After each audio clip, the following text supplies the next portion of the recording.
Haven't done this one in a while. You're the one that's got to pay at the end.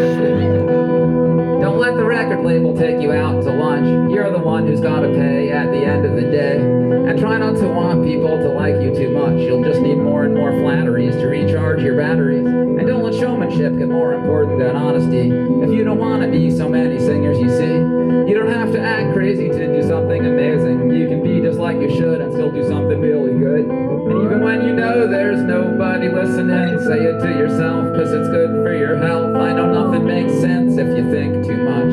Religions, pigeons, radios, and televisions. And it takes so much strength just not to suck. And not to be a cynic looking for another gimmick, but you're distraught at the thought of losing everything again. And they say it's not the way you play the game, it's if you win. But don't let the record label take you out to lunch. Every sip of soup has got to get recouped. Then you get a good review, and then you get a bad review. Don't get suckered either way, cause none of them know you. And don't let the record label take you out to lunch, cause they'll call you a cab and put it on your tab. I'm leaving town for a while, but I'll be in touch. One thing I know is true is that I got a lot to do, and that it takes big heart to make great, great art. And I'm just a little dot in a great big pot. But now that you've started and it's hard to stop, you're wondering at night about the wrong and right. And is somebody your savior if you owe them back a favor? No, they're not, so there's only one choice that you got. Don't let the record label take you out to lunch. Though the fishes look delicious, someone's gotta do the dishes. People might say you're insane or just looking to complain. You need them more than they need you, so don't bite the hands that feed you. Everyone's been nice and you consider them a friend, but everything still has a price and you don't want to overspend. Cause it's your wallet and your soul when the check comes in the end. No matter what the situation, art, love, occupation, I'll hold off on the hors d'oeuvres, that's not what I'm in it for. I only want what I deserve, I want no less, I want no more.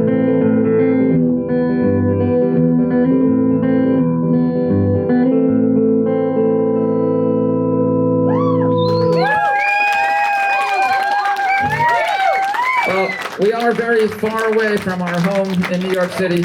I think this is probably the furthest away that we've ever been. I'm not sure if it's possible to get any further, really, geographically. I'm kind of curious to look it up. And Macquarie Island. oh yeah? Is that all right? Next tour. Antarctica. It's nice. It's a little farther. Yeah. The pub's really rowdy. Yeah, we're I don't know if I like that. it's too late. We're too far away from home now. We're stuck with these people.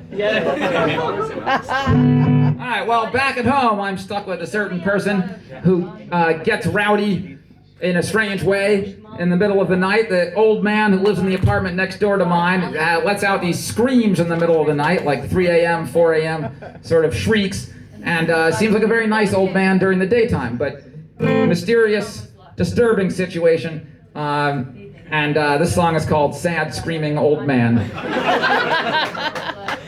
We can all relate.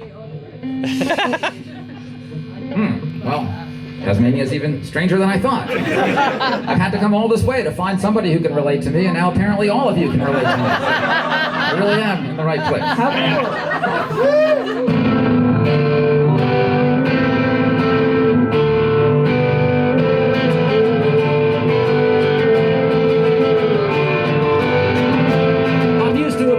With walls that are weak, sometimes I'd hear it all if my neighbors would speak. But this recent apartment and bedroom that I got started out seeming decent, more boring than not.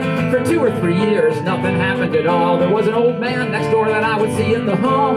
He shuffled politely, he wears an old suit, you know, a standard old geezer, a quiet old coot. He used to seem normal, but then all at once, he started these nocturnal groanings and grunts. It's hard to get used to and it gives me the creeps. Pretty much every night now, he screams when he sleeps. Dark night of our souls, dark night of our hearts, driving down the bottomless hole. I just need to get some sleep, I don't know when I might begin, but I don't want another minute in this same old story. Purgatory, stop the torture, old man, and please don't be myself from the future. If it was a dog bark or a screaming infant, I'd probably be fine, back asleep in an instant. But picture me lying there alone in my bed, when this old man just lets out these shrieks near my head. And now every night at like 3 in the a.m., I get woken up by all this miserable mayhem. Who's being dismembered? What the hell's wrong? I'm scared that he'll send me insane before long, and it makes me afraid to be me like I am, because it could be my fate, a lonely screaming old man. Tell me, what did he do in his youth for this torture? Or what if I'm him and it's true that he's me in the future? Dark night of our souls, dark night of our hearts, dropping down the bottomless hole.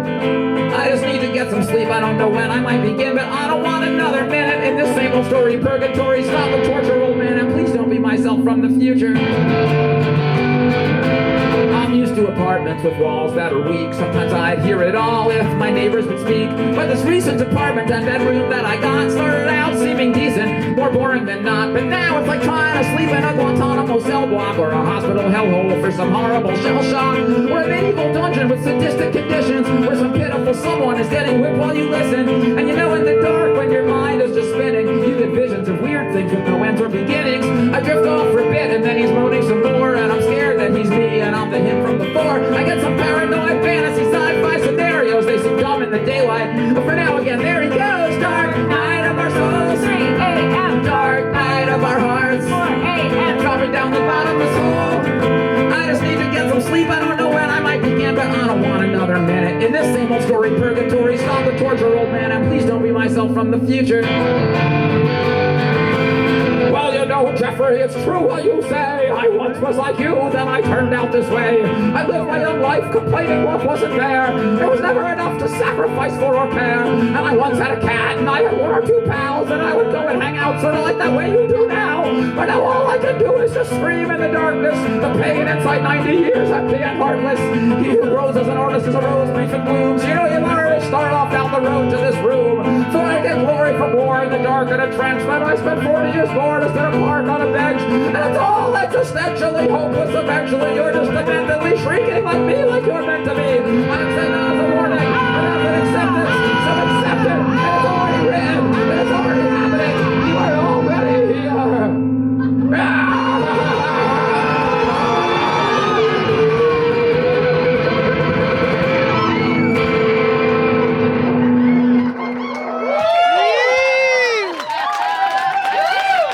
We'll try another illustrated low-budget film projection here.